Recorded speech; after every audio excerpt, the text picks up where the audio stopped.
Welcome to episode number 6 of Unfiltered. And Steven decided to actually show, so it's pretty nice of him to actually come on. Oh, no, I tried. But I thought you were having technical issues, so it wasn't your computer after all, right? It was something else. No, what would I have technical issues with? I don't know. Didn't you build your new computer recently? Yeah, like over last night-ish is when I kind of did it. Okay. And it's pretty great. Yeah, it's freaking amazing, dude. What video card do you have in it? The video card sucks. It's a GTX 580. I was gonna buy a Titan, okay, but I'm waiting for the 700 series to launch. The GTX 580 is okay. Sorry, I don't mean like it sucks, but it's okay. But the 700 series is rumored to launch in mid-May. I'm really excited for that because the GTX 780 is pretty much like the equivalent of the Titan, and it's like half the price. So we'll see what. 580? God, I thought you were looking at things much bigger than that. But okay. Yeah, well, everything else is really cool, but I took the graphics card out of my last build because I don't want to buy one yet until the 700 series launches. If that makes sense. Okay, that's cool.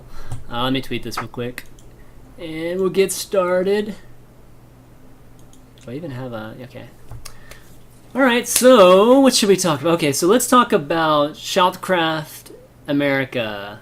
You know all about Total Biscuit's tournament for basically only NA? I read a little bit about it. Okay, cool. Well, it's about to get started. Actually, I think today is the cutoff. I think everybody's trying to get into top 16. Oh, people that are actually NAers, residents, are trying to get into the top 16 on the NA server. That's kind of the parameters of qualifying.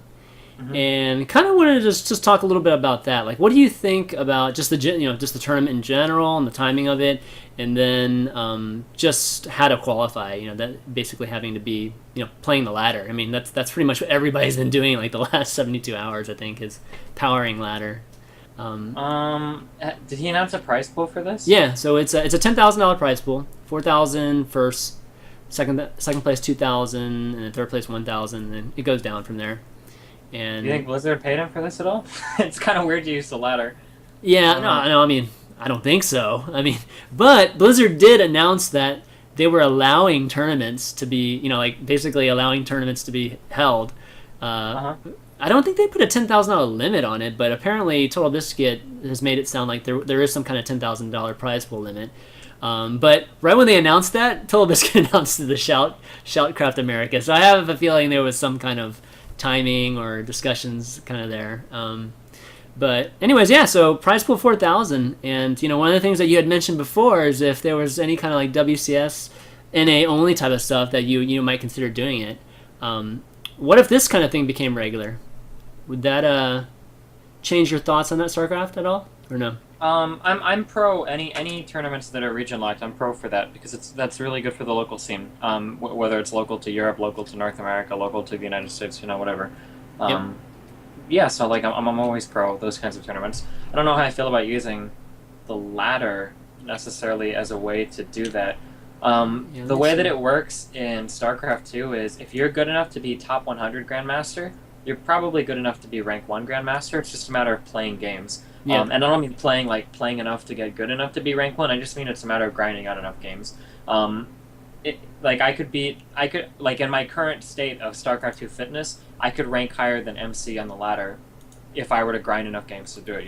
That's just how the ladder system works. If you play more games, typically you gain more points over time, and you'll be rank 1. So I don't know how I feel about using the ladder as a determiner for. Yeah.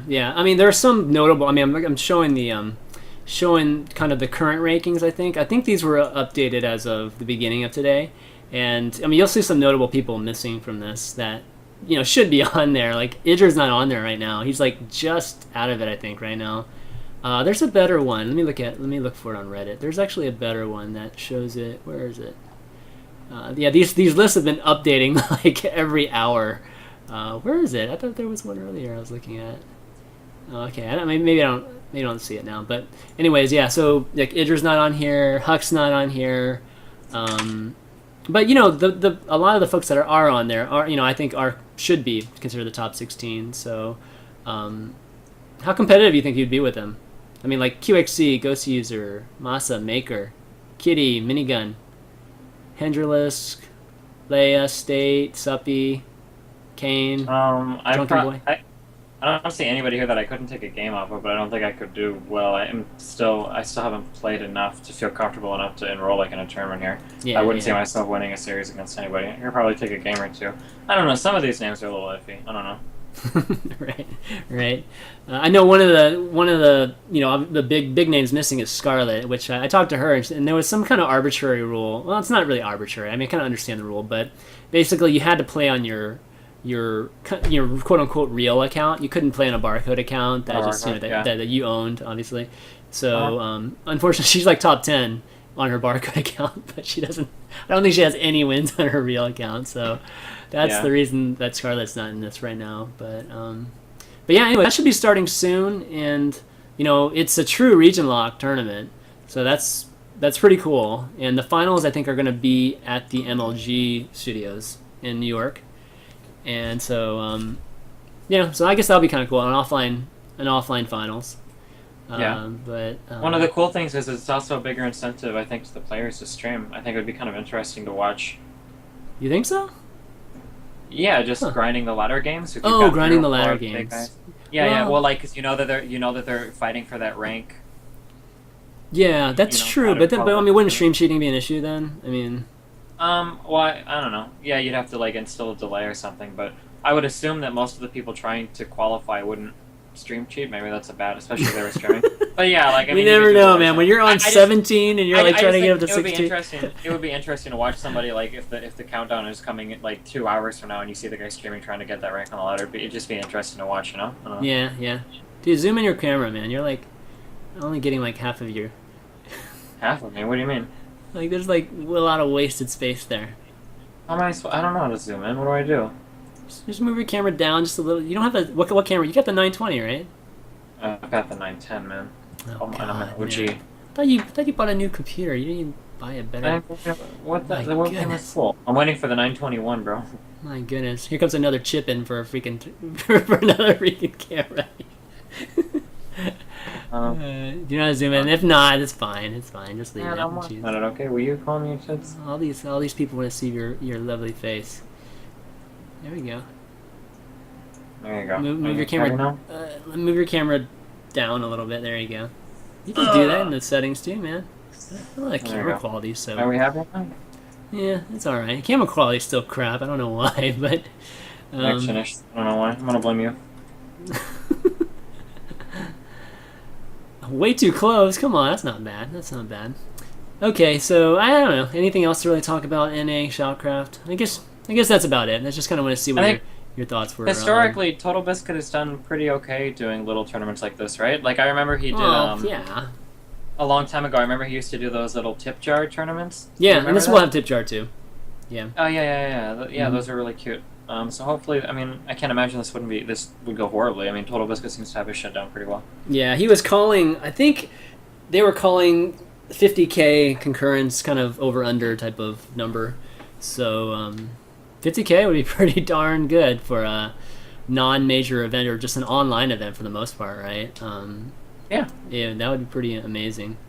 And so yeah, we'll see how that goes. And I definitely hope it goes well and there's more because of it. That'd be really, really great. And, one of the things Total Biscuit made it clear, too, is that, he's kind of the knight in shining armor in this kind of scenario, right? But he's made it clear that it's a business move, too, just to really, take advantage of the segment that nobody's in right now. And, maybe. I still think it's a knight in shining armor thing. Yeah, it probably is. I mean, the whole Axiom team is kind of that, knight in shining armor. I'm going to dump a whole bunch of money and hope for the best, but I don't know, I guess we'll see. Yeah, I hope it has a good turnout, because, a lot of people have a lot of stake. I mean, really, I am so tired, man. I stayed up fucking all night putting my computer together. It's so sexy, but I'm sorry. Why did it take so long, dude? It's because it's my baby. Like, I spent so much. Are you stroking it and stuff? I mean, what are you doing? You're like stroking the fan, dude. Like this case. I mean, what the heck? Cool. Everything was so cool about this. No, but I'm sorry. This tournament could wind up being like really important.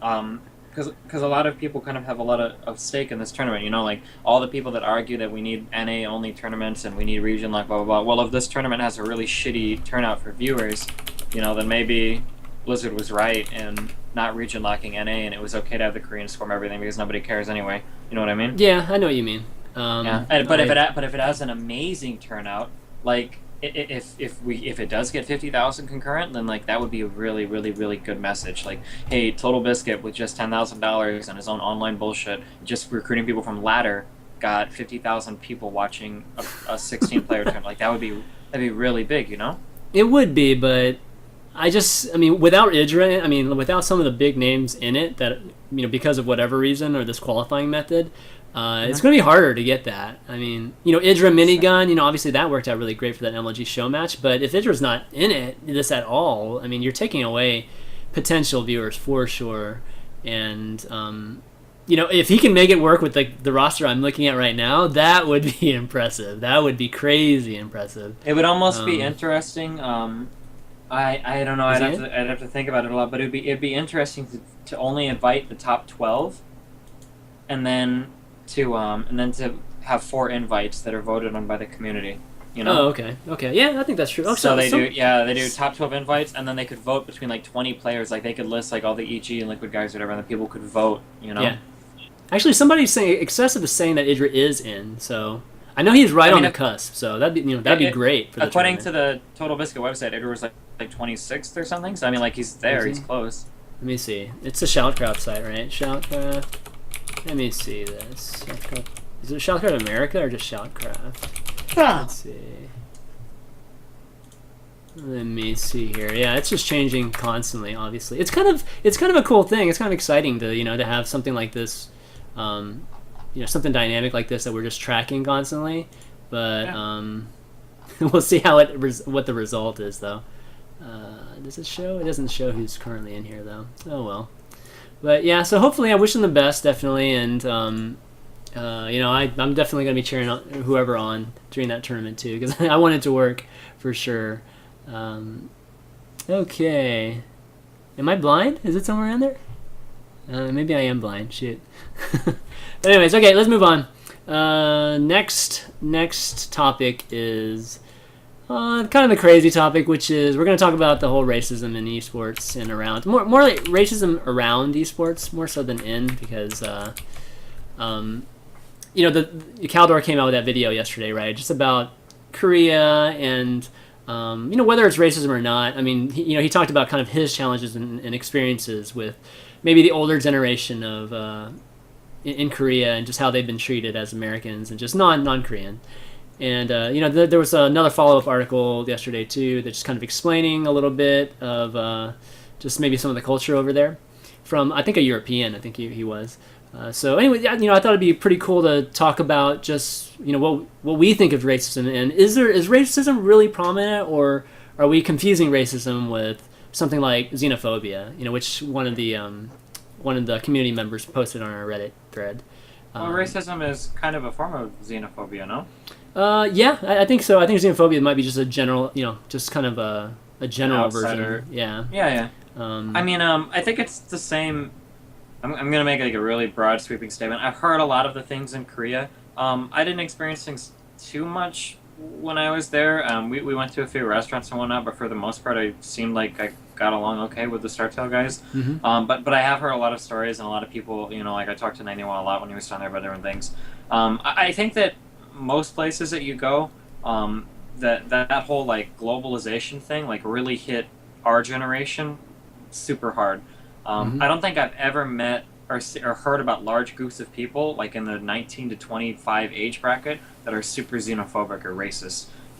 Typically once we all, especially when it comes to something like eSports where we're all on the internet playing games and we're all like on the same servers and we're all exchanging the same memes and ideas and YouTube videos and the Gangnam styles and the nasty gifs and whatnot. I think that you wind up with a relatively diverse group of people that don't necessarily like focus on race that much. Usually when I talk to a lot of the guys that have stayed a long time in Korea, the biggest complaints that I hear about all have to do with the older Koreans. Yeah. But I've heard that's what Kelder was saying too. Stories. Yeah, but like some crazy racist, like blatantly, openly, like will shout at you on a bus or something like if you're that's white. Crazy. Yeah. Man, I can't imagine that. I mean, that's just. On the flip side, though, one thing and again, like this is all things that I've heard from different people, so it might be true. Maybe this was only true in Incheon, which is where I was, and it's not true in Seoul or whatever. But I've heard that Koreans can be very wealth centric, and very very focused on status and whatnot. That's why like the plastic surgery and everything is like among the highest there in most of the parts What of does the that have world. to do with wealth? I mean, that's just looks, right? I mean, Well, I mean, this right? sounds That's really dumb, superficial. but I mean, that's I've nothing. heard well, yeah, superficial, but yeah, but like I know like if you're white and you go to like those booking clubs or whatever to pick up chicks or whatever, I've heard that you have a much easier time there being white because you're like exotic as fuck, and people instantly assume that you're wealthy if Yeah. you're white in places like that. Okay. Yeah. Yeah. That's just like random stories that I've heard. Okay. But So when yeah, people I are think changing their hair and changing their faces to look white, is that what they're doing? well, no, I I mean, wouldn't go that's that I wouldn't go that far. I'm just saying that I think most of the problems only exist in like the older age bracket. If you yeah. I think. Uh-oh. okay. And most of the places are. It's kind of irrelevant to esports, in my opinion. What? Oh no, it was cutting out for a second. So Oh, sorry. Yeah, I think I think it's irrelevant to esports for the most part. I haven't. I don't think that whole thing exists, and like because everybody that deals with esports is a relatively young person, you know, like less than Mhm. 30, and everything that I've heard bad about Koreans is the older generation, you know. well, I mean, so what about, or how about this? You know, John's brought this up a lot of times, either offline or online on climbing the ladder, where you know, especially in StarCraft 2, we kind of have this, we almost have this kind of Korean centralized, you know, way of talking about people, right? We either talk about the Koreans or we talk about everybody else, which are the foreigners, right? Um, Sure. in some ways, is that, you know, a little racist? I mean, whether it's racist towards us, you know, or vice versa. I mean, I mean, I think at that point you get into semantics. Like, obviously, like semantically, it's racist because it's Korean versus everyone else, and Korea is a race, or Koreans are. I mean, like, I don't know. In terms of like, does it actually contribute to like racist ideas or whatever? I don't think so. I mean, it's yeah. just the most accurate way to describe this tier right now. Like, it's pretty much like saying the professionals and amateur tier. You know, it's just the best players are in Korea right now. Yeah, yeah. I mean, I think one thing that's associated with racism too is hate, right? And I think that's the Sure. biggest key is the hate part, and that really distinguishes it from other things. Because you know, xenophobia is mostly fear. It doesn't mean you're actually hating on people, right? It's just mostly just being afraid of something. Um, Sure. so you know, one thing that they talked about in the Good Shot that was interesting too is that they felt that the production kind of favored um, Naniwa, you know, and you know it helped. I mean, I think it ended up resulting in probably more viewership and that sort of thing. And what do you think about that? Just that aspect of it, and you know, again, kind of going down the route of Koreans versus foreigners again, and I guess they're playing on foreign soil too. You know, they're playing on in Sweden, right? Um, do you think that's unfair? You know, from a production standpoint, them doing that, or you know, it's entertain, or do you take the standpoint of more of it's entertainment? It's just whatever should be done to maximize entertainment. Yeah, I mean, there are a lot of different arguments that you get into there.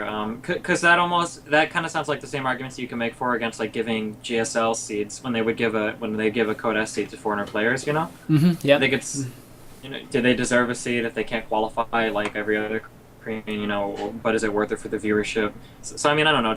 There's a lot of different arguments you can out there. You could say that no, like the production should be completely and totally unbiased because you know that would be the fair way to do it, and everybody deserves whatever. Or you could say like, well, it's okay for it to be 91 centric because they're trying to draw in as many foreigners watching Yep. as possible. So Yeah. Yeah. I think. Yeah. I kind of. I think I agree with that too. It's kind of similar, I guess, when you're talking about home teams and away teams, anyways.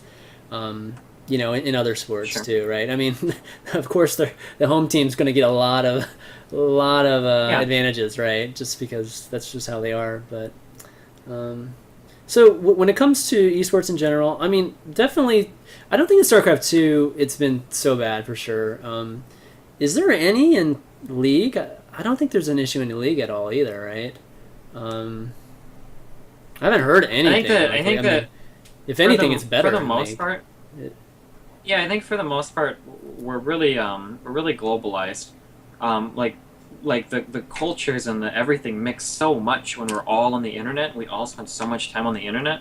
Like I remember literally walking down the fucking streets of Warsaw and and a car drives by and a guy's blaring Gangnam Style in a stereo. Like I don't even speak the same language as the guy, and he's growing up in a completely different part of the world than me. But we still kind of, like have that. Right. I really feel like in all of the places that I've traveled, I've never felt like a stranger anywhere. I guess maybe that's not fair to say because I'm Destiny, so maybe people befriend me because of that. But even going out to eat and whatnot, like just hanging around other kids and shit, like I've never felt out of place, even with language barriers. Like even in Korean restaurants and in restaurants in Germany, in places in Poland, I've never felt like around younger people, I've never felt like, God, like I feel so alienated and everybody's like blah blah blah. Whereas with older people, sometimes I could feel that a little bit, but never with anybody even my age or younger. Yeah, that's true. I mean, a lot of folks definitely in the community, of course, use racist kind of terms, but again, it's more for trolling, and I mean, it's not right. I mean, don't get me wrong, it's not right to do it, but it's more from a trolling standpoint, I think, than from a hate standpoint. So.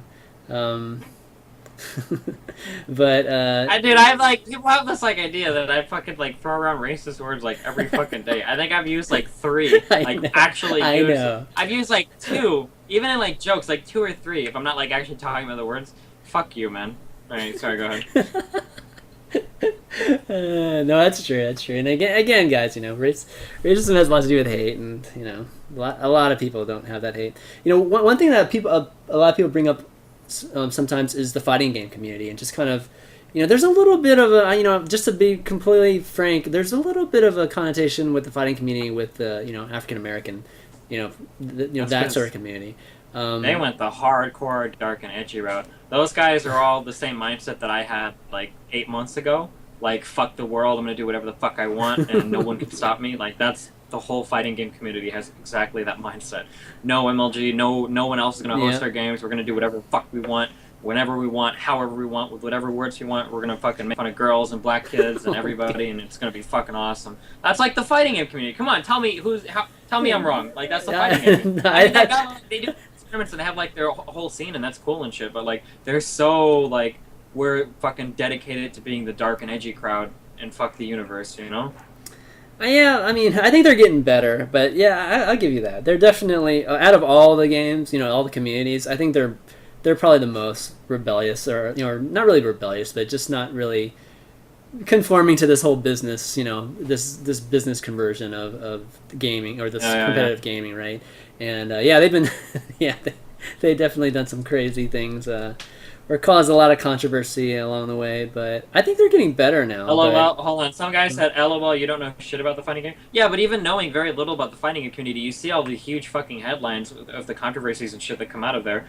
The issue with the girl fucking...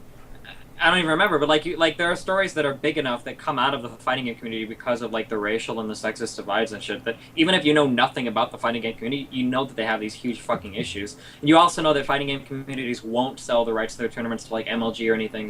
Like MLG Sundance even said that he was trying to get more fighting games moving into 2012. He said he was going to try to secure more rights to get more fighting games, whatever. But nobody in the fighting game community was interested in it. They could never get anything working along. Well, what's crazy is IPL they nailed down Capcom. So, I mean, they seem to be open to being part of these events again. But, Capcom for a long time was missing, right? I mean, they were part of it and then they were gone for a long time. So it was kind of a big thing that they were going to be back, and we were going to see that again. But I think we'll start seeing some more. I think we'll start seeing some more fighting games in MLG soon, particularly with all these leagues kind of owning their games now. MLG obviously has StarCraft, but right after I pick up Gigabyte as the main sponsor, I think. Oh shit! That will be the day, man. That will be the day. There needs to be an overhaul of management over there before they... Overhaul and a rebranding of both parties.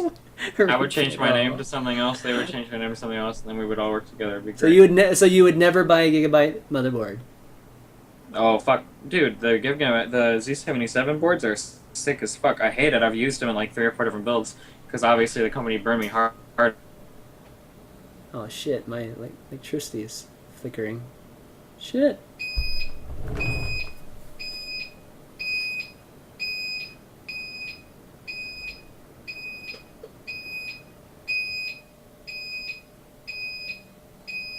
Fuck.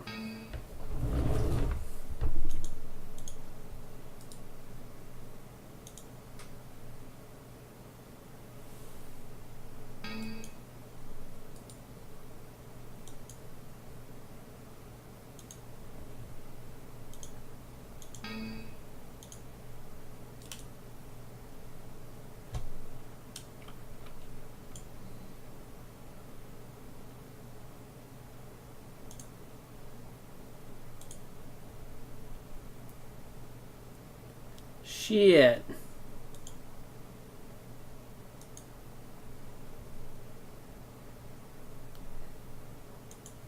Uh-oh. You guys back? It was me, guys. It was me that time. Shit. Hold on. Let me figure this out. The person whom you're trying to... What the fuck? It was me. It was me, guys. Yo. Sorry, it's me. What the fuck, dude?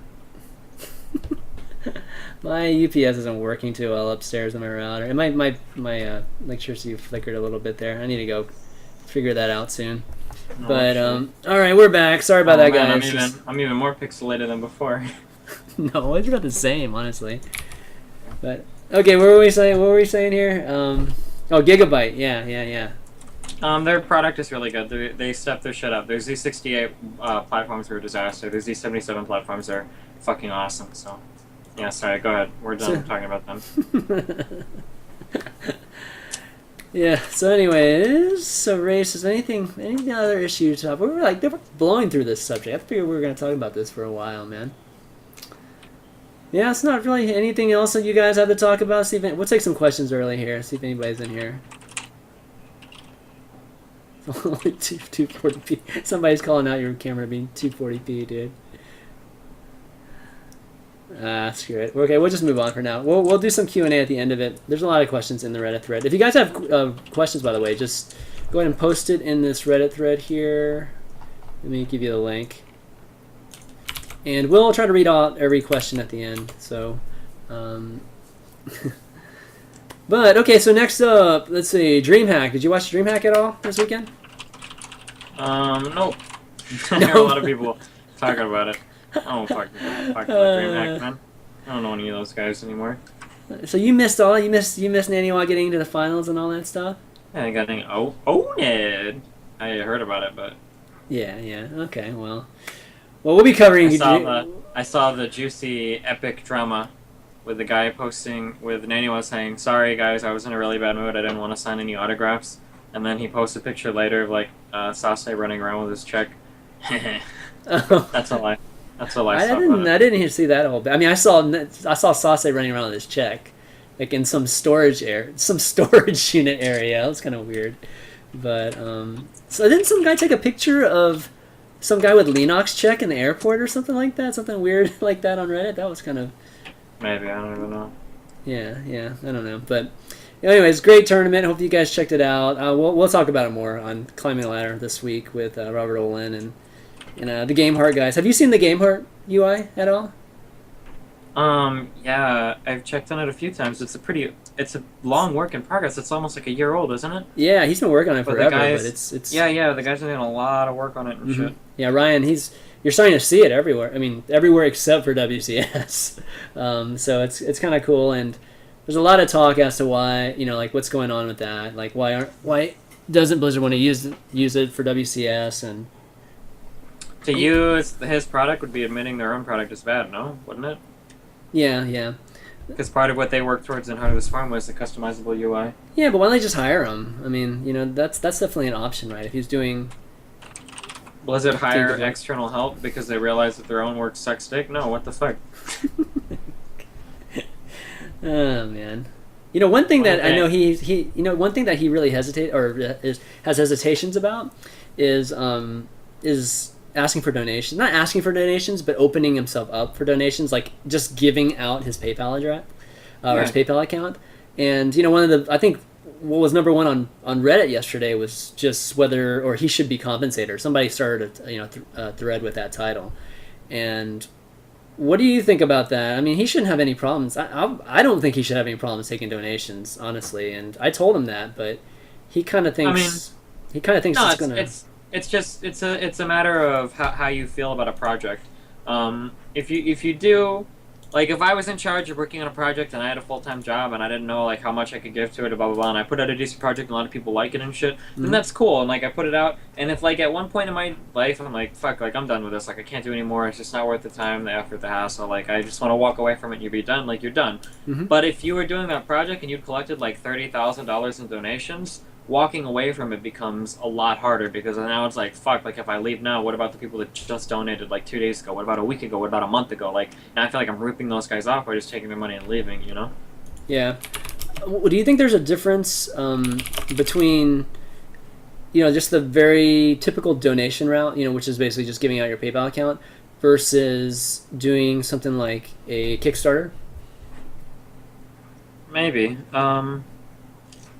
Crowdfunding seems like the way to go these days. So, I mean, a Kickstarter might be cool. Yeah, but for me, the Kickstarter has to do with like a future project, versus being compensated for what you've done up to today. I mean, that's kind of how I think about it. I mean, am I wrong in that? I mean, what do you think about that? No. Sorry. Yeah, that's pretty much right. Oh my god, I'm dying, dude. Yeah, that's pretty much right. There's something. There's something. Oh god, it's like on the tip of my brain. Oh, Kickstarters. I think the term is they're not supposed to be used to fund your lifestyle. Does that make sense? Like, if there's something that you're already doing in your free time anyway, you're not supposed to just start a Kickstarter to do something that you've already been doing. That makes sense. That's kind of what I'm talking about. Yeah. Like using like a Kickstarter to fund your lifestyle. I feel like that's like a quote from the Kickstarter or something. So yeah, I don't know. Yeah. I think that's kind of similar to what I'm saying too. So Sure. Yeah, I mean, guys, I wish.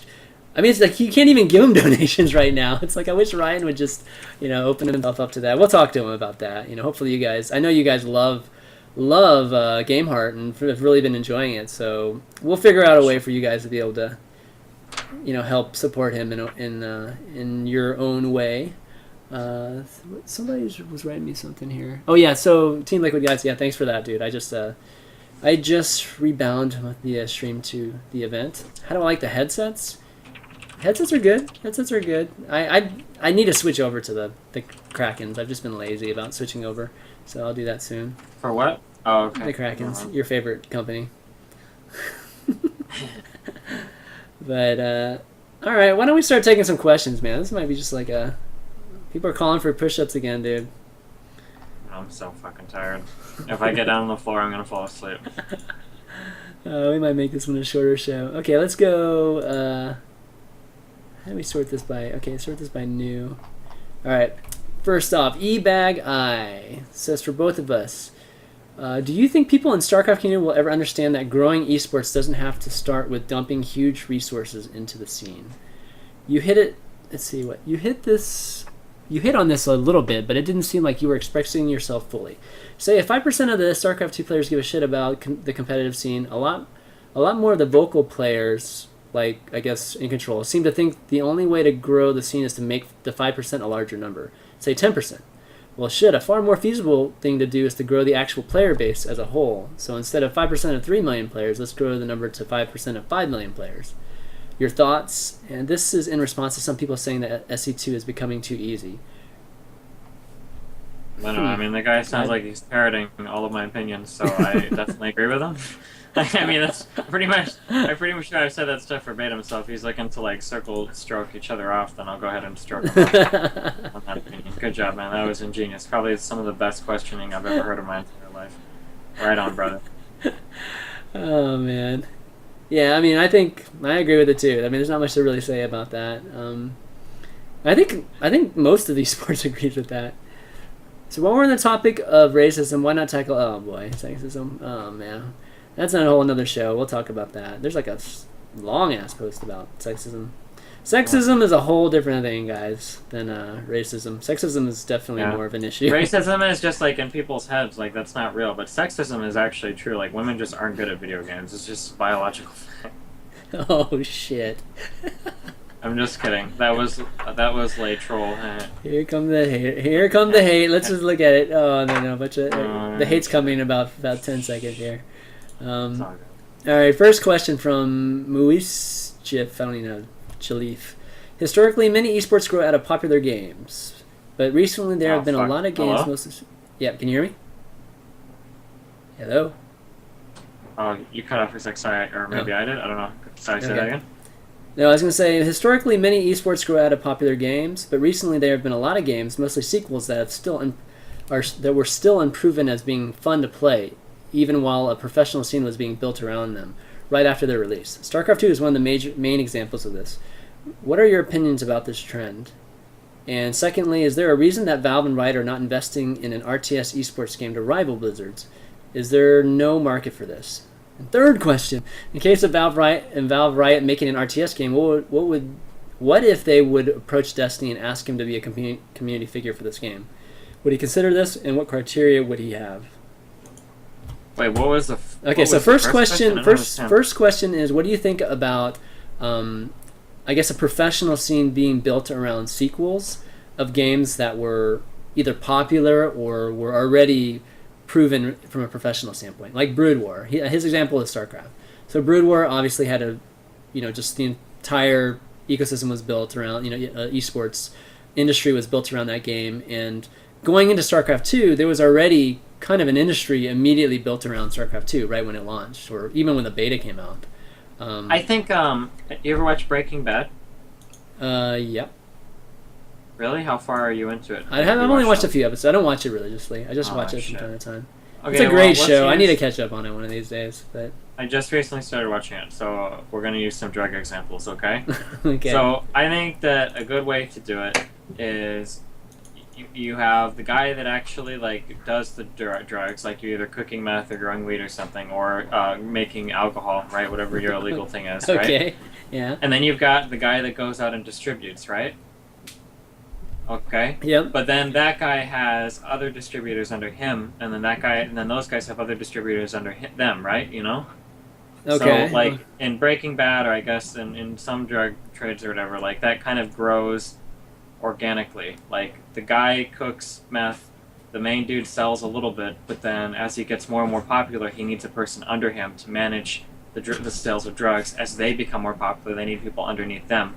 Kind of like a pyramid. It's like a pyramid. It sounds exactly like a pyramid. But you understand that it's the demand that necessitates the people working underneath the other dealers, and not the other dealers coming in first to create the demand. Does that make sense? Yeah. Sometimes with esports, it feels like we want to sink in a whole bunch of dollars into team houses and streams and tournaments to grow the fan base, when in reality what we need is the fan base to grow to sustain said tournaments. I feel like people have that backwards, but everybody in the entire industry does things like that, so I don't know if there's some common sense thing that I haven't connected yet, or that I don't understand yet. I don't know. Well, it's a pretty common thing to do in any industry, right?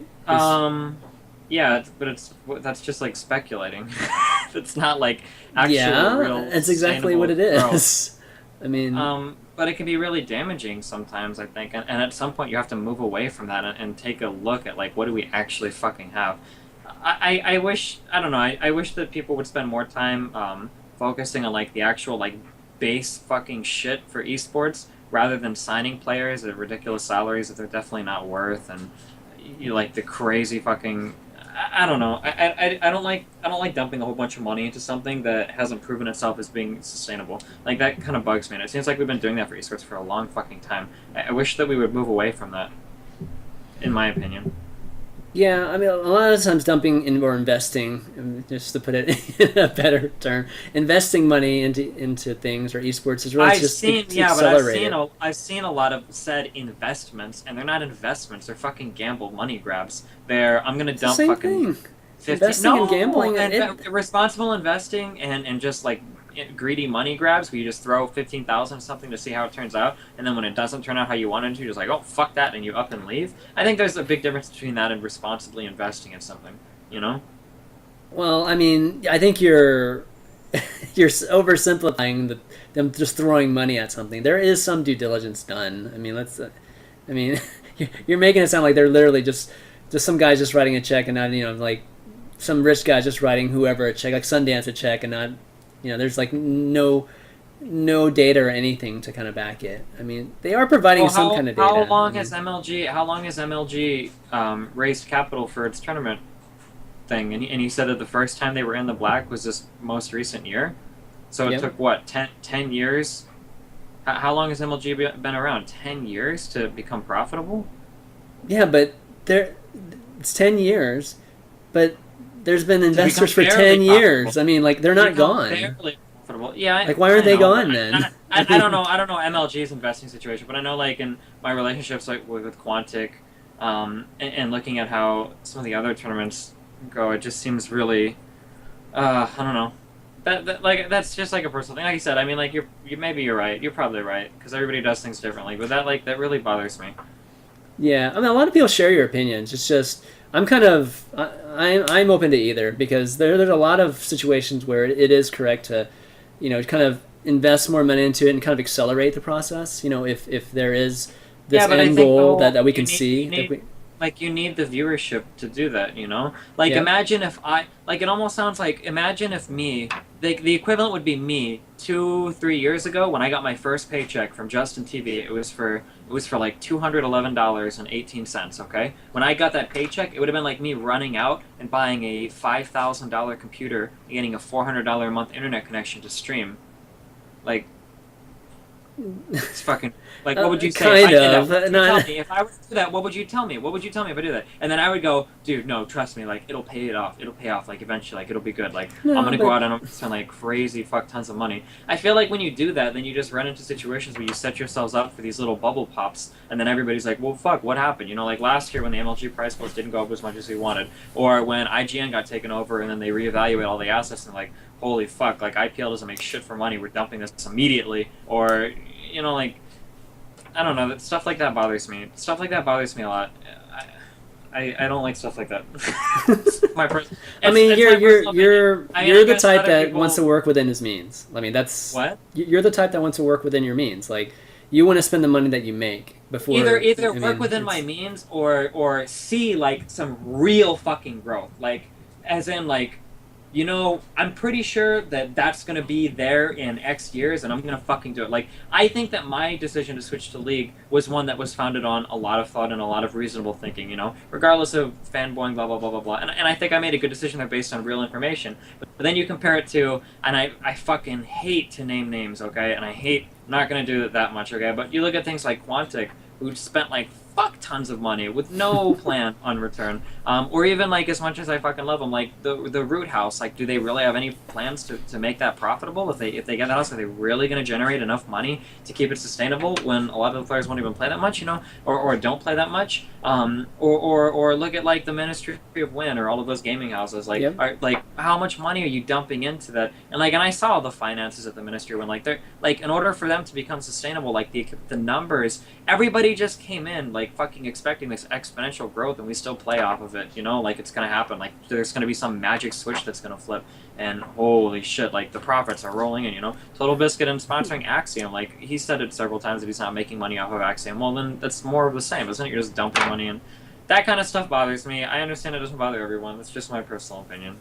No, I think every business should have a viable strategy to make money, right? I mean, I agree that investments, I mean, it shouldn't be philanthropy by any means. I mean, you should have a clear plan, and the end goal is to make money. Like, no matter what your passion is, I mean, you have to make money. I mean, or else you're not doing business, right? Yeah. So, but making money is a good thing in so many ways. It legitimizes your business model. It shows you what means you can or cannot live out. It shows how much you can show real fucking worth and value to other kind of sponsors, or have a real presence in the market, or do real budgeting that doesn't rely on charity or sponsorships. Yeah, I agree. I mean, that's true. I mean, a lot of success these days has to do with that. I mean, that's one thing that sometimes I think a lot of folks, in esports and just other industries like ours, kind of struggle with, because it's like you can be as you can have like a team. Like you pull out Quantic for instance, right? You can have a team, and you can have all these players, you have this management staff and everything, and it kind of looks like it looks like you're successful, but in reality you're not because you're not making any money, right? So that's kind of what it comes down to a lot of times, and a lot of these teams that we see aren't making money, and I think probably almost all of them are not making money, honestly. Yeah, so even EG's not profitable according to the dude on Reddit, for what that's worth. Yeah, but EG's different. EG just keeps, I think, reinvesting what they make. So I mean, if they just sat there and stopped reinvesting, I mean, they'd definitely be profitable for sure. So they're just continually to build that with the money that they're earning. So they're definitely doing well. It's just who knows what their end of the year numbers look like, because of their spend. But yeah, so I think I'm kind of similar in your regards, where I'm not the type that's just going to throw money into stuff, but I've seen a lot of folks do that. I mean, like for instance, like I work in the mobile industry, right? And it's standard knowledge that when you launch a game, you dump a shitload of money into ads. And you don't know if your game. You've only tested your game on a certain amount. It's a sample size, right? You don't know how your game's going to actually, if it's going to be super popular amongst the the masses, right? So, but everybody has to dump an X amount of money to at least have a chance, and it's kind of similar in that regard. In this case, it's just I think in esports, like your example with Twitch, you going and buying a machine, it has a lot to do with the infrastructure. Like Twitch wasn't really. Twitch wasn't as big as it is now, at the time, I think, when you're making that decision. So, of course, you're not going to go and buy a $5,000 machine, but, you buying a machine that's going to do 720p, you made that decision, that incremental decision at some point, right? Yeah. Whenever. What about, like, when your tournaments are getting, like, 50, 60,000 viewers and you're not even running in the black, and then you start renting out places in, like, Las Vegas to host your tournaments and, like, IPL's budgeting. Okay, like, all right, sure. Seems, like, kind of ridiculous, true. no? Like, Yeah. fucking scale it back. Like, where are we really at? Like, let's take a minute to, like, see, like, where are we really at right now? Like, how much money do we really have to play around with? Yeah, I mean, there's no doubt that IPL is overspending in that regard, but there's no doubt. There's lots of places cheaper than Vegas, for sure. Vegas is probably one of the most expensive places, I bet. But okay, let's see what another question is here. Oh, we didn't. I thought that was only question 1, right? All right, question 2. Why don't you think that Valve and Riot are investing in RTS? I guess it kind of follows, like Blizzard's investing into a MOBA, right? Like that's what they're building right now. Why isn't Valve and Riot doing the same thing? I don't know. Building another RTS would be hella hard. RTSs aren't as fun as MOBAs, and they lack the team aspect. I don't think anybody wants to build another RTS from the ground up. It seems like a really big challenge. Could they even compete against StarCraft? I mean, StarCraft's brand is so strong, and even in Warcraft, right? StarCraft and Warcraft brand are in the RTS segment is so strong. I mean, even CNC is gone now, and I mean, what else is there? Yeah. I mean, there's Tribes. Does Civilization even count? There's what? Does Civilization even count as an RTS? No, that's not an RTS, is it? Not really. It's more of a single player, I think. Yeah. Is there multiplayer Civilization, Civ 5? I don't know. I mean, you can play multiplayer, but I still think of it as more turn-based, single player. Age of Empires was definitely viable for a little bit, but they kind of screwed that game up. Civilization is turn-based, sorry. Yeah. Company of Heroes. Yeah, Company of Heroes not bad, but there's just no esports built around that at all. But, I guess more of the reality-based RTS, there's maybe a place for that, but so anyways, the third one, would you, if Riot or Valve approached you to kind of lead this community for a new RTS, would you ever consider it? It's kind of crazy. I don't know, dude. That's like a hard question. That's like if I got paid enough, if the game was good, and if the people who were behind the company weren't dumb fucks, I wouldn't mind doing it. Guys, if you have any questions, post it in this Reddit thread here. Let's see. I think racism, sexism, and general hate will always be around when there are so many people who are so young. I don't think that community will ever grow up emotionally. I disagree with that. I think they physically need to get older. Younger kids and also have nothing to offer but their views. Young professionals, however, they tend to have money that's not from their dad's wallet. That would be a nicer demographic to try to get for both of those regions. So the question is, do you think the average age of the viewer will ever rise to the 20 to 30 mark? Or will SE2 ever be a family will SE2 ever be a family-oriented esports? And this question by Flight of the Dodo.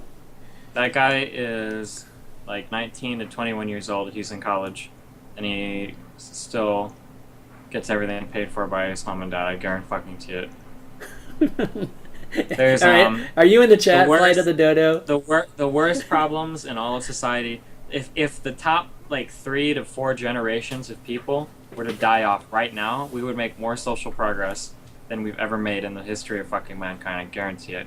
The most racist, sexist, homophobic, transphobic, and anything phobic people are always the oldest people. It's just a fact. I don't know why. I don't know if you like lose the part of your brain to like learn or develop new ideas. Well, you do. You do lose that.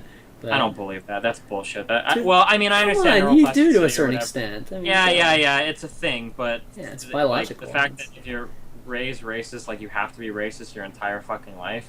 No, fuck that.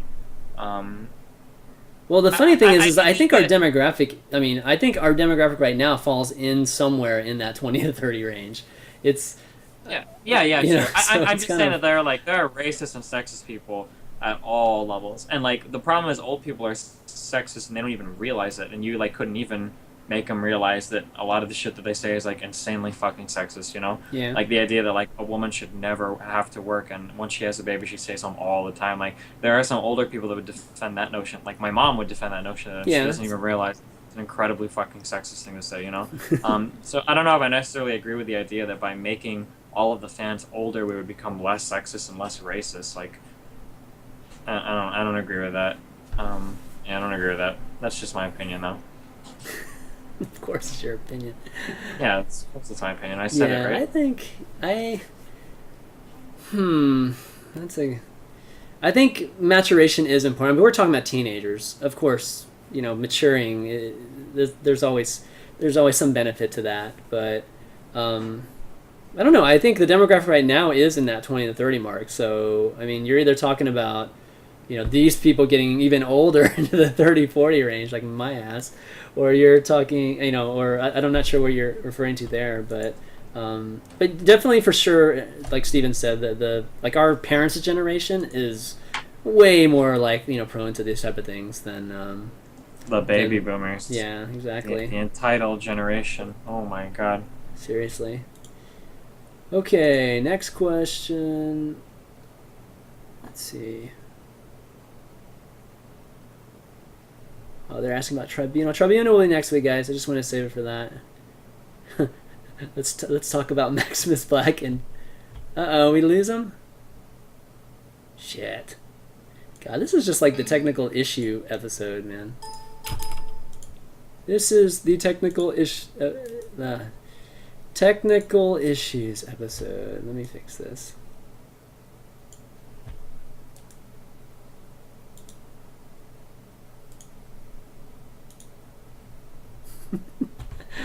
But yeah, somebody's bringing up Thomas Senpai and Maximus. Oh boy, that's.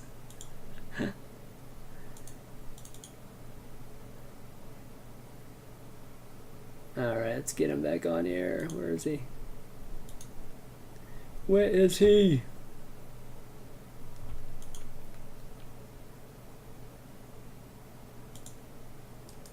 Huh.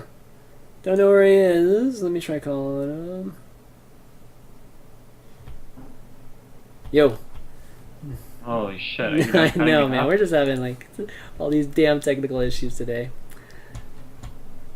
God damn. Start up that cam, dude.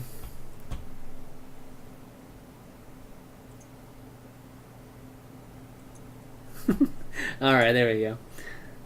Okay, let's see. What's next? Okay, so Chan and Destiny. In popular MOBAs or RTS, many times you will run into players who don't speak the same language, such as Brazilians, Russians, in Dota 2 or League of Legends. How should we go about bridging the race of or language gaps, or breaking apart negative stereotypes during the 30-60 minutes we have to spend with this other individual or set of individuals. I mean, in League of Legends, the ping system works fine. The what system? The ping system, they've got it to, there are like 4 or 5 different types of pings that you can do, so that you know like what the ping is for. Oh. Oh, really? Okay. I mean, honestly, is I that don't what know they're why talking people. about? See. Yeah, that's cool, but I don't know why people complain about people being a different language than them on a game like League, because 99% of the things that people say are just fucking raging and being a dick anyway. Maybe they're like sad that Brazilian people don't know what faggot cocksucker means. Like, honestly, like, why do you even care what language they speak when you're probably just raging 99% of the games That's anyway? true. Like, nobody... most of the chat is just worthless anyways for the most part. MOBAs are really, really, really bad. Actually, some of the funniest chats I've had are with people in China on League of Legends when they're actually trolling me or no, just like trolling somebody who's really bad on our team. That's actually some of the funniest chats I've seen. Vice knows what I'm talking about. Vice Conroy in the chat. I forget what it is, Vice, but you remember what that... Oh, I can't even remember. He was playing with me that night. It was so freaking hilarious. We're worthless? I don't think you're worthless. What do you mean? Alright, let's see. What do you think the best thing that League of Legends has going for it right now? The amount of fans it has, and the fact that Riot is really, really, really attentive to the game. Yeah, it's I forget where it ranks. How does it rank with the from being the most popular PC game in the world right now? League of Legends? Yeah. I'm pretty sure it is, at least in the Korea PC bangs it is. Outside of Korea, I can't think of any other game that's more popular on the PC. Outside of Korea?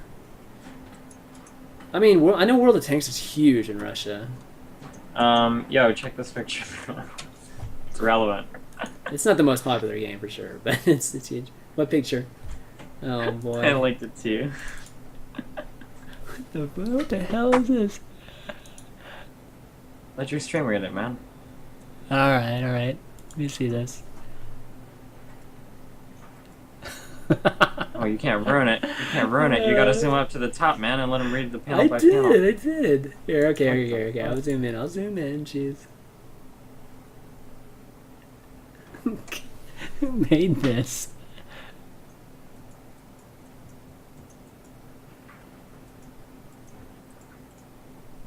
Oh my god.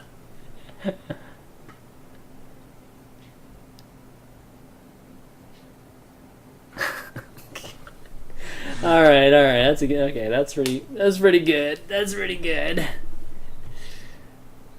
All right, let's see. What's the next one there?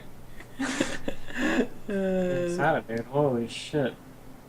This is like the average MOBA game, man. Alright, sorry. It's serious nuance. It's probably true. Okay. Do you feel with the internet being a ground for anonymity that you will only see more and more racism in gaming as a whole? I actually think you're going to probably have less and less anonymity as we go in game. What do you think? I mean, I actually think that our actual our real life personas will be more and more connected to our game.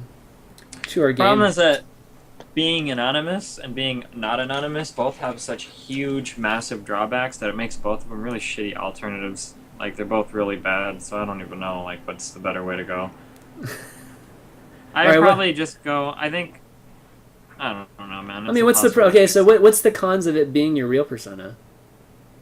The cons of being a real persona is the lack of privacy. I don't want a screenshot to end up somewhere of Stephen Bonnell saying something, and all of a sudden my employer finds it on Facebook or something, you know, like, obviously I'm not a good example because I'm fucking famous as shit. It's only one level of, it's like only one extra degree right now. I mean, they could look up Destiny and know it's you. If your name is like, for your name, like, say like you were like Ching Chong Warrior 6969 XXXXX, okay? And you were to go onto Dota 2 or League and like kill people, and like those screenshots show up online, like it doesn't, nobody cares, you know? But then but now if it's like actually like your name, Jackie Chan or whatever, and then your employer goes to Google Jackie Chan. All right, thanks. Yeah, because they want to know what's up, and then they Google and they're like, wow, Jackie Chan calls people, fucking wetbacks and spics when he's playing on the Brazilian servers and leagues, and he posts it for fun. Like now, like all of your real life information is all of a sudden connected to all of your shit, and you're like, fuck. That's always been like a classic argument against real life. I mean, okay, so it's easier to find. It's not like you can't do the other. I mean, if somebody's out to get you, they're gonna get you. It's... Yeah, but you got to be careful with that.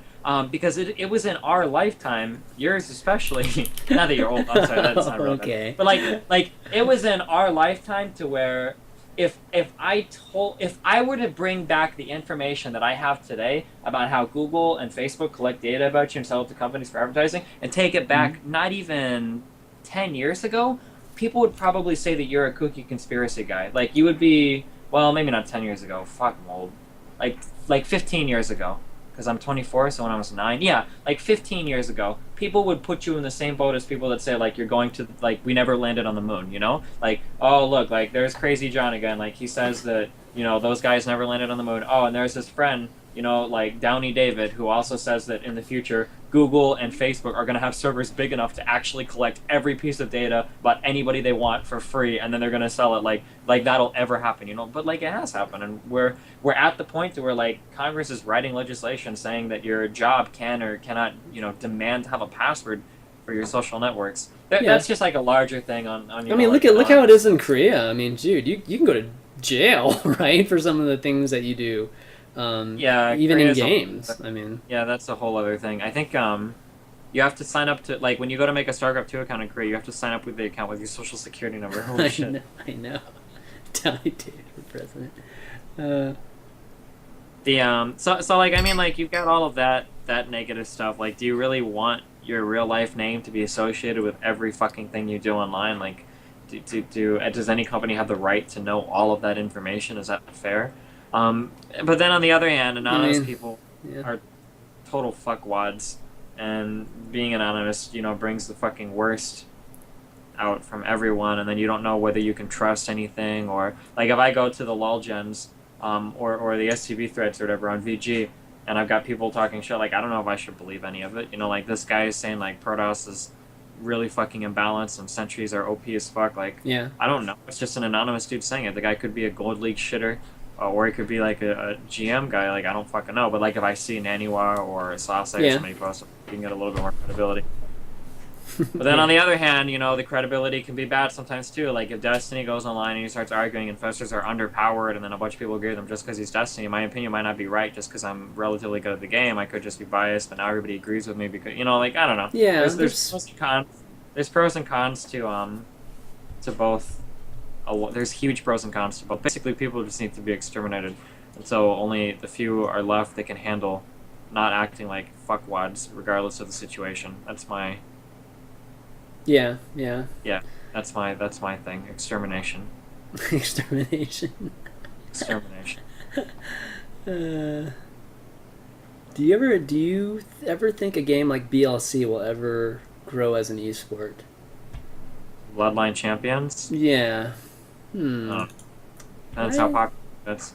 Yeah, that's all that really matters. I mean, you can make anything competitive, right? And competitive gaming is just, Are there Angry Birds tournaments yet? I thought they were doing that. I'm sure there are somewhere. Angry Birds tournament. Yeah, hell yeah. Oh, never mind. Facebook tournaments? I don't know if you got paid for this shit. That's not really esports, though. Like leaderboard stuff and single player games. That's not really esports. I mean, it's a different thing. Especially to become a sport, you just need a lot of people watching it, man. That's all the sport is. It's just a lot of people watching something. Yeah, but there's usually. There's a competitive aspect between two people, not so much like time runs, and stuff like that. I guess like even in racing, right? Even when you're racing in the Olympics, you're racing against somebody.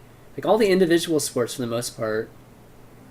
Well, okay, so I guess some of the decathlon, like shot put and that sort of thing, is pretty similar.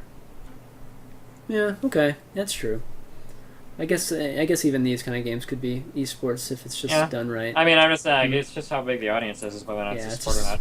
Like, so what if I had, like, there could be a game where, like, you throw a ball into, like, a basket or whatever, and then other people try to throw the ball into the basket, and they don't even have to do it at the same time. They could do it over the course of several days, and then you could just tally up the score at the end, and, like, that could be a game. And if enough people watched it, do you think that could be a sport? Where people just throw things? Just throw things? I mean, sure. Yeah, you just throw something into, like, a basket really far away, and they could do it over the course of a day. They don't have to be on the same time or anything. Do you think that could be... Well, yeah, I mean, there's that one, I think, what is it, like an African sport or something, where they kick the ball across? I'm trolling. I'm talking about golf. Like, that's you're talking about golf? Oh, okay. I mean, like, it sounds dumb when you explain it like that, but I mean, like, it's kind of what it is, but enough people watch it, so it's considered a sport, right? I guess. Yeah, I mean, it is a sport, for sure. It's just, I mean, there are two people playing side by side, like... In golf? Not really. Yeah, they are. I mean, they're never playing by themselves, like, literally, like, one at a time. By themselves, but I don't think in golf you never have, like, two people teeing off at the same time or anything. I mean, they're in the same group. I mean, they tee off right after each other, and they're walking, you know... Whatever. Golf's a bad example anyways. The examples I gave are better. Golf's a great example because it's boring as fuck and no one in their right mind would fucking call it shit a sport. I'm just kidding. I'm sorry. I'm not being mean. Dude, I play golf, man. Golf's fucking hard, man. Yeah, when you're... yeah, no, I'm just kidding. I'm just kidding. No, I understand golf is hard. There's all the intricacies and shit. But I'm just saying that, like, you have to be really careful on what you call a sport or not a sport because it's just... it's just your audience, you know? Like, people laugh at... It doesn't even matter what's defined as a sport. I mean, a sport is just... who cares? Yeah, sure. I mean, it doesn't even matter. People are very sensitive about that word. But yeah, Angry Birds... Yeah, you can play. You can have contests for... I played around with that idea. If you guys... Like I mentioned on Climbing the Ladder. I even talked to David Ting about it at one point. What? But just, you know, doing some kind of mobile... Just giant mobile competition with a... You know, with a big prize, but we never worked it out, unfortunately. I didn't want it to be a live event, and he wanted it to be a live event, and so we kind of just disagreed there. So that never happened. But all right, let's take a couple more, and then we'll call it a day. We'll call it a short day. You look tired as fuck, dude. I'm dead, man. I'm dying. But it's good because after I sleep, I'll wake up. We'll be good to go. Let's see. Okay, question about SE2 tournament format. Do you think that has to be changed? Oh, that somehow has to be changed in SE2 tournament in order to gain more viewers and make it more popular?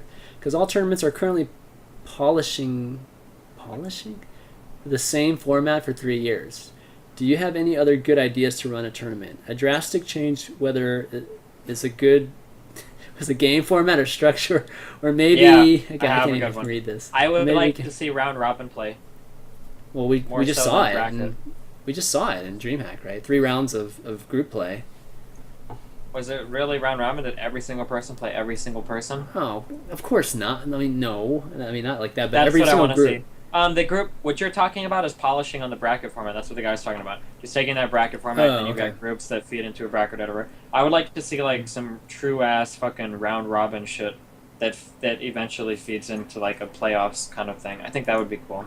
So kind of like, everything breaks it up into division, but more like NASL kind of was with the big divisions, like with 10-player divisions. Like, if you have like a 64-player invite and you have like a tournament, then every single player in that 64-player invite would play every single other player, and the people that would feed into your brackets at the end would have a very fucking solid hold on wherever they're fed into. So, like, if you've got 16 players invited from those 64, the 16 that make it there fucking earned it. They need to fucking be there because they played 63 other players, and after all the games, that's what came out. It wasn't that guy got into a lucky bracket and he made that, or that dude was off that day, or that one guy skipped the match so he got to fly there, or that guy got a really hard bracket so he's fucked, or that guy got a it's every single fucking player played every single other player, and at the end of that you tally up all the scores. I think a format like that would lead to very, very solid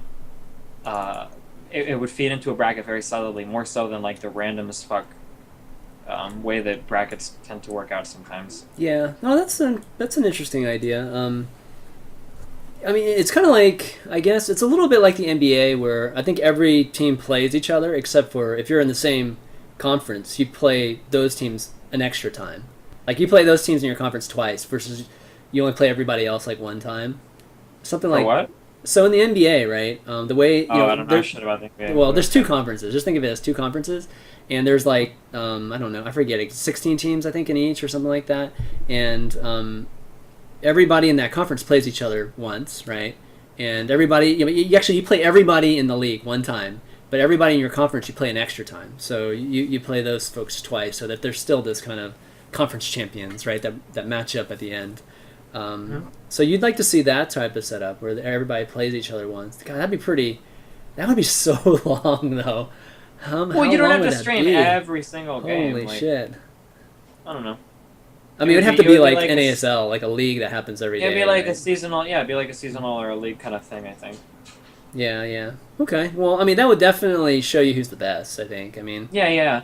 I would say, like, I think WCS, that World Championship, I think that would, like, feed really well into something like that, where, like, the finals or the playoffs, like, you get shit kind of like that rolling somewhere. If they could possibly do that, I think it would be very interesting. Yeah. Because then you would see, because then, like, the really fucking good players would be really fucking scary.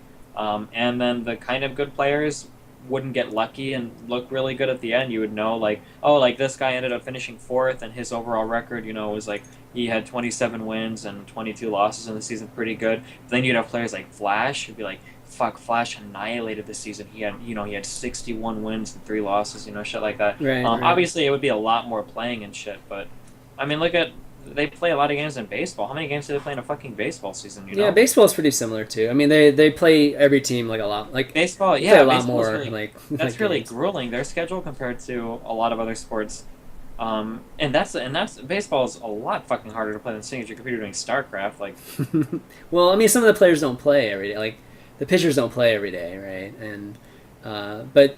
Most okay, of the sure, but I'm do sure play that every day. pitching for one day in baseball is probably a little bit more difficult than playing for sure. 10 games in StarCraft 2. For sure. So, in regards to kind of answering his question, in regards to like more viewers, I don't actually necessarily think that would be more entertaining. Like I still think some of this randomness factor is what adds some appeal to a situation like we wouldn't have as many of these foreigners. The randomness factor only adds appeal because the players that are winning now are boring as fuck. If I was finishing first or second in tournaments, you wouldn't need a randomness factor because people would love it because I'm fucking vocally shit. People know me. A lot of people really like me. A lot of people really fucking hate me. You wouldn't need the randomness factor. If the MLG 2014 finals were Destiny versus Day 9, like how many people would be like, God, I wish there was a no-name randomer like in the finals. It would be so much more exciting. You're like, no one would say that. Or if it was like, okay, I mean, assuming or if it was like Idra versus TLO, like nobody would be like, oh, like God, I wish we had a randomer in here. Like they'd be like, no, like holy fuck, like lots of people love TLO. I don't think anybody hates TLO. Or like Grubby versus White Raw, or Grubby versus Nanowog, like the polar opposite Protoss personalities. But I mean, so what you're saying is just all the good players are just boring people right now. So I mean, that's not really. It has nothing. Apart. I mean, look at how excited people are over like the Pro League shit, where the people are finally starting to talk a little shit. Like it's way more interesting. It's way more exciting. And then you don't want that randomness. Like the fact that people celebrate and love like the random stories so much kind of goes to show that holy fuck, these are some boring fucking players that we have. That's a little bit of a personal opinion, but yeah. I mean, it's a personal opinion, but I think a lot of people think that. I mean, a lot of people think that, and a lot of people think it has to do with the production not really focusing on that. Like the example I gave earlier, right? Like Nanywall kind of being the focus of the production, and Lenok just kind of seemed like a robot, as I think is what some of those guys on the Good Show said, which was true. I mean, like Lenok just seemed, they didn't really make him into a person or an interesting, counterpart in that whole thing, right? I love Lenok, so, but sure. People watching it that know nothing about him probably there's nothing to grasp when it came to Lenok. I guess that'd be interesting for a live event. I mean, you can't do that for a live event, obviously. No, not the round robin. No. But I think the DreamHack. I really like the DreamHack. The DreamHack setup with the open groups into just like the group 2 and the group 3, and then into a single elimination ending. I think that was really a good format. I didn't really love me and John were talking about the tiebreaker. Like, I don't think we agree with a tiebreaker there, but because the head-to-head is not actually the first tiebreaker. It's the second tiebreaker, which is kind of weird. But I think, overall, I felt like it was really cool because we could see a lot of storylines. Like each individual group's kind of a mini storyline itself. So gave a lot of chances for cool storylines, and made for a great tournament that way. Okay, one more, and that's it, guys. One more last question, and we'll call it a day. Oh, God, another image. What the fuck? I can't even see this image, so. Okay.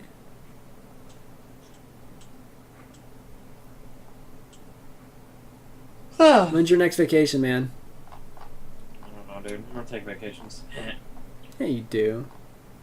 Yeah, sometimes. I have no idea yet. Let's see. 58 comments. Really, that's gonna be... Okay, here we go. New. I should have somebody looking at these for me. I hate having to look at it. Why don't you invest? You should invest like $6,000 a month into paying a person to read the comments. It would be a capital investment. Eventually, we'll have 400,000 viewers per episode. Yeah. Hey, can we start a chip in for that? Yeah.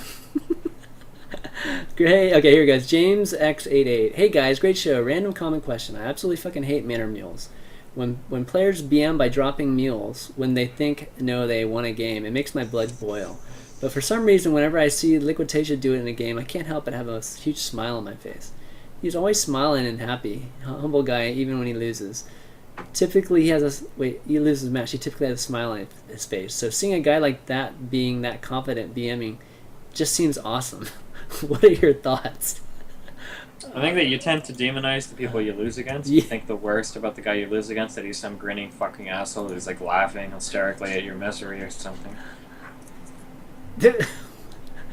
Okay. What do you mean?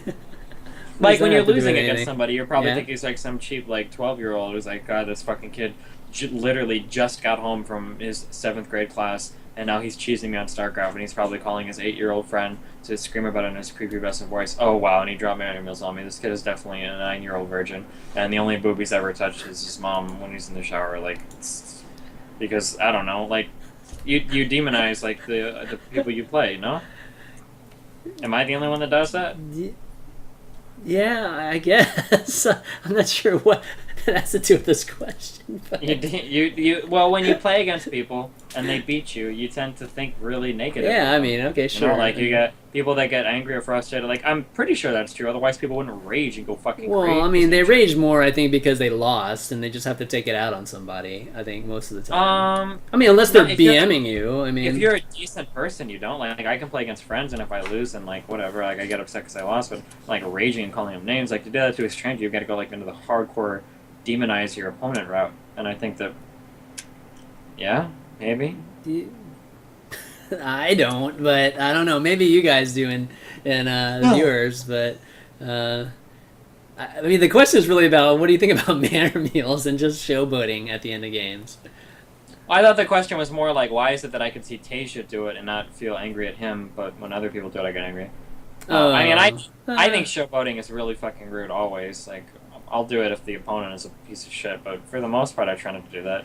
I think it makes you look like a kid. I think it looks really unprofessional. I think it's pretty much the exact same thing as saying, get the fuck out of my game, you piece of shit. I don't think it's cute or funny, but I don't know. Like, in a professional aspect, I could never see myself doing that in a tournament, like manor muling somebody or like building hatcheries and shit. I'll probably do it on a ladder and shit to goof around, but like in a tournament, it's like hella disrespectful. It would be the equivalent of saying, yo, get the fuck out of my game, you piece of shit. You're such a waste of time right now, and I have to go take a piss, and it's not even worth it for me to stay in this game. Well, that's what's okay. So that's an interesting point, because I think the whole manor mule thing is like much more widely accepted as like a form of entertainment than it is, you know. And I mean. Yeah, but it's just people having their double standards or whatever. I don't. I think it's stupid. Like, I get angry, like, if I was in a tournament. But I guess, like, everybody else sees it differently, so I'm just, like, alone on that. But, like, when I see, like, 2 people in a tournament and, like, there's, like, the Zerg player starts dancing as units and the other person's... It's, like, it's rude as fuck. Like, why not just... Because it's funny, because if he were to actually type, like, if Leonok were to type in a game, yo, get the fuck out of my game, you piece of shit. Everybody would freak out. They'd be like, oh my god, like he really Idra, just... Idra style. Oh my god, yeah. But, like, if you dance your units around and shit, like, that's not BM. It's, like, it's the same fucking thing. But, I mean, I don't know, man. People will be people. You know, that actually brings up what... Have you... You know, like, obviously, Idra gets a lot of shit for doing stuff like that, right? Just actually typing it out. Have you ever seen Idra dance his units? I don't think I've... Yeah, okay. I don't recall ever seeing him dance his units, so... yeah, that's true. It's definitely a double standard there. No, like, very much so, I think. But... Can't dance. Idra can't dance, that's true. Alright, guys, well, why don't we call it a day? And, we will, we'll definitely do the tribunal talk, you know, and just kind of policing games and that sort of thing, or just having the users police their game, I guess, in a way, is a way of putting it. We'll talk some more about that, or talk some about that next week, and hopefully something else that we can come up with in the meantime. But Steven, you want to do shout-outs? Shout out to Phoenix for sponsoring me and giving me this pretty mouse. Shout out to NZXT so that they sponsor me, because I would love that, because their cases are fucking awesome. NZXT, if you're watching. Shout out to Chanman's mom for giving us this wonderful host. And that's all I have. Oh man, she'll appreciate that. My shout-outs to all you guys for being patient and late start today, and just all these technical issues we've been having. Big shout out to the guy at CHOUTcraft Apparel. He sent me some glasses and shirts and stuff, so it's pretty cool. Definitely pretty cool. Go check them out, barcraftapparel.com. They sell shirts and all that good stuff there. And VODs are going to be up later tonight at youtube.com/ChanmanV. And Wednesday night Sprites tomorrow night, and Climbing the Ladder on Thursday night with Ryan from GameHeart and Robert Olin from Climbing the Ladder. But that's going to be it for Unfiltered this week. We'll see you later. Rest in peace.